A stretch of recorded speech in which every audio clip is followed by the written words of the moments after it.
Vers vous en ce dimanche matin pour encore vous dire mon mécontentement et faire un peu le point sur certaines choses. Alors, je vais revenir sur ce confinement, enfin ce pseudo-confinement qui,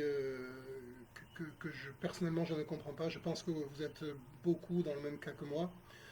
Donc on a fermé tous les magasins sauf les commerces, sauf les commerces essentiels entre guillemets.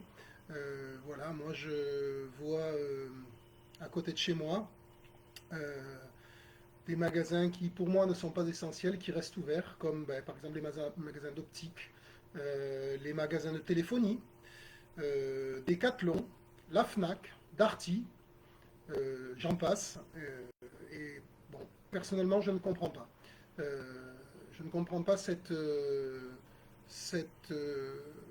entêtement du gouvernement à fermer les petits commerces ainsi que tout ce qui est loisirs, restauration, spectacle, bar, etc. Euh, c'est pour moi un scandale. Il nous supprime toutes nos libertés de loisirs. En fait, nous ne sommes bons aujourd'hui qu'à aller travailler, nous entasser dans les transports en commun. Ça, il n'y a pas de problème. Et voilà, travailler et payer ce que nous avons à payer. C'est absolument scandaleux. Je vais revenir aussi un petit peu sur Amazon et une autre entreprise ensuite. Alors Amazon, c'est très bien, effectivement, ça sert à tout le monde. Ce qui est quand même désastreux, c'est que c'est une entreprise qui emploie très peu de personnes en France, qui fait travailler très peu d'entreprises françaises et qui va se gaver, qui continue de se gaver, qui s'est gavé pendant le premier confinement, qui va continuer de se gaver sur le dos des commerçants français qui ne peuvent pas travailler correctement. Si certains d'entre eux vendent des produits par Amazon, certes, mais c'est peut-être, je n'ai pas exactement les chiffres, mais ça ne représente pas grand-chose par rapport au chiffre d'affaires brassé par Amazon. Et surtout, sachant qu'Amazon ne paye que très peu de charges en France, donc ne participe que très peu à l'économie française. Euh, voilà, moi je ne suis pas pour cette entreprise. Je pense qu'on ne devrait pas les laisser travailler en France. D'autant plus qu'il y a eu un élément en leur défaveur, encore une fois.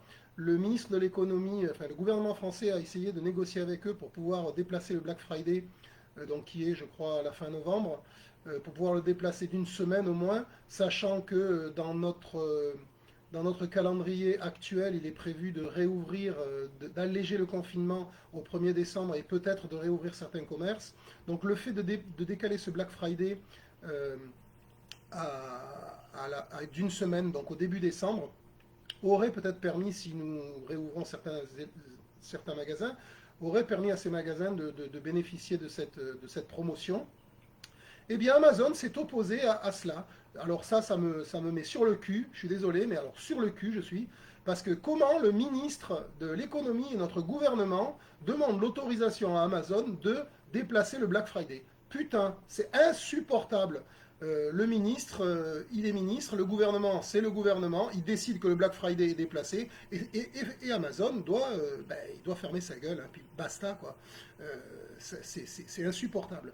Euh, un autre petit fait divers de la semaine, enfin de la semaine qui traîne depuis quelques semaines déjà, mais on en a eu on a eu le résultat cette semaine. La société Bridgestone qui souhaite fermer une usine en France avec 800 salariés sur le carreau. Toujours pareil, les ministres de l'économie et le gouvernement a discuté avec eux pour essayer de trouver un plan de maintien, de l'usine en France, de maintien des salariés, en leur proposant des aides, en leur proposant des facilités. Ben, ces messieurs ont décidé qu'ils allaient quand même fermer cette usine. Eh bien, pour moi, c'est la même chose. Bridgestone ferme l'usine, donc toutes les aides qu'ils ont eues, il n'y a pas lieu de leur avoir donné. Et puis à partir de maintenant, il n'y a pas lieu de leur en donner. Et il n'y a même pas lieu de leur autoriser à continuer à vendre leurs produits en France, puisqu'ils ne souhaitent pas participer à l'économie française. Et bien à ce moment-là, on n'y participe dans aucun des cas, ni pour les bénéfices, ni pour ni pour les charges. Pas de charges, pas de bénéfices. Ça me paraît d'une évidence. D'une évidence. Bon, peut-être que ça ne paraît pas de la même façon à tout le monde, mais pour moi c'est comme ça.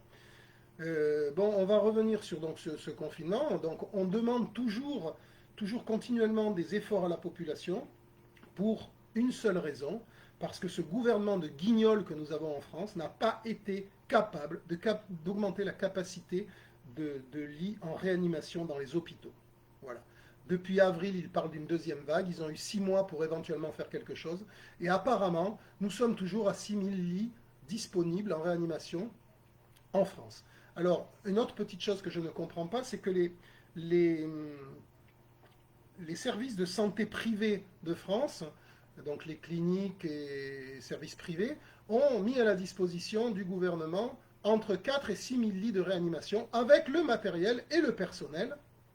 Et malgré tout ça, donc le gouvernement continue à faire ses statistiques sur la base de 6 000 lits, alors que vraisemblablement, il y en a 6 000 dans les hôpitaux, plus entre 4 et 6 000 dans les cliniques. Ce qui était déjà le cas lors du premier confinement, mais apparemment, ils ne s'en sont pas servis, ou que très peu.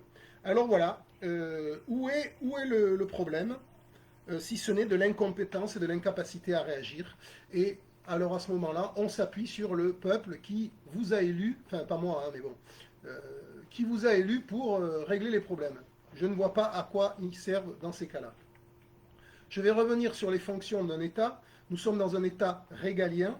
La définition du dictionnaire d'un État régalien, c'est un État dont la principale mission est de faire régner l'ordre par la police, l'armée et la justice. Ça, c'est la définition dans le dictionnaire. Les fonctions d'un État régalien, c'est le pouvoir et le droit. Les pouvoirs et les droits régaliens sont donc assurer la sécurité extérieure par la diplomatie et la défense du territoire. Donc ça, c'est le ministère des Armées. Ensuite, assurer la sécurité intérieure et le maintien de l'ordre public avec notamment les forces de police, ministère de l'Intérieur. Bon, je ne vois pas qu'est-ce qu'ils assurent comme sécurité intérieure, excepté foutre des amendes à ceux qui ne mettent pas le masque et à ceux qui ouvrent leur rayon alors qu'ils ne devraient pas l'ouvrir dans les magasins, ou ceux qui ouvrent leur magasin parce qu'ils ne veulent pas mourir. Voilà. La troisième chose, c'est définir le droit et rendre la justice. Donc ça, c'est le ministère de la Justice. Pareil, définir les droits et rendre la justice. Quelle justice? Où est la justice? Bien, nous y reviendrons plus tard dans une autre vidéo. Ensuite, c'est détenir la souveraineté monétaire, donc en émettant la monnaie par le biais d'une banque centrale. Ok, ça, le ministère de l'Europe et des Affaires étrangères, ça, ils le font très bien. Hein. Et détenir la souveraineté budgétaire en votant le budget de l'État, en levant l'impôt et en assurant la gestion des finances publiques. Alors, voter le budget de l'État, alors ils le font, mais alors je ne sais pas comment ils font parce que j'ai l'impression qu'ils n'y comprennent rien depuis plusieurs années. Lever l'impôt, ça, ils savent bien le faire, ils lèvent bien les impôts. Par contre, assurer la gestion des finances publiques, ça, je ne crois pas qu'ils soient capables de le faire, et ce depuis des années, vu les déficits de l'État français. C'est absolument incohérent. Tout ce qu'ils font est incohérent. Voilà, chers amis, je vous remercie de votre attention et je vous dis à très bientôt pour une nouvelle vidéo. Et accrochez-vous, nous devons lutter pour l'avenir de notre pays, l'avenir de nos enfants.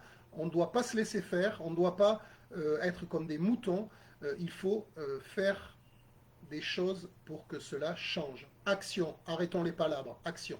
Merci, au revoir, à bientôt.